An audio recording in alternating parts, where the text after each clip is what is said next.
आज पुणे महानगरपालिकेने असे धबधबे आणि फवारे लावलेले आहेत, फाउंटन बनवले आहेत जागोजागी। आज तुम्ही महानगरपालिकेचा ढिसाळ कारभार बघू शकता। ड्रेनेजची साफसफाई बिलकुल झालेली नाही आहे, बिलकुल स्वच्छता झालेली नाही आहे।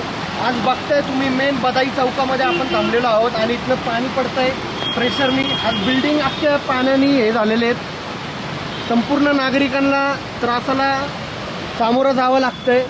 आज एवढं मोठ्या प्रमाणामध्ये पाणी येतंय। आपल्यासोबत एक नागरिक सुद्धा आहे। सगळं हे काम चालू काम करतात, त्यांची कुठलीही व्यवस्था नाही आहे, फक्त यांचे सरकार वगैरे चालू आहे। सामान्य लोकांकडे पूर्ण दुर्लक्ष आहे। हे फक्त आणि फक्त प्रचार आणि यांचं ॲडव्हर्टायझिंग करण्यामध्ये यांचा पैसा वाया घालवतात। नागरिकांकडनं फक्त वेळोवेळी टॅक्स गोळा करा तुम्ही। पुणे महानगरपालिका कामाच्या बाबतीत शून्य आहेत।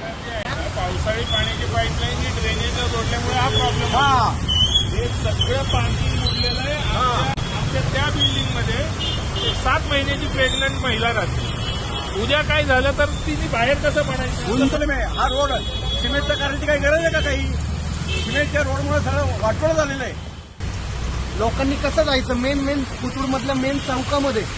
आणि हे फक्त जाहिरातबाजी, भाजपवाले जाहिरातबाजी करतात, हे सरकार जाहिरातबाजी करतं, पण नागरिकांसाठी काडी मात्राचं काय काम करत नाही। या महानगरपालिकेला जेवढ्या शिव्या देऊ तेवढ्या कमी आहेत। नागरिकांकडनं तुम्ही टॅक्स घेताना तर टॅक्सचं त्यांना काहीतरी उद्भवू दे, काहीतरी मदत होऊ दे।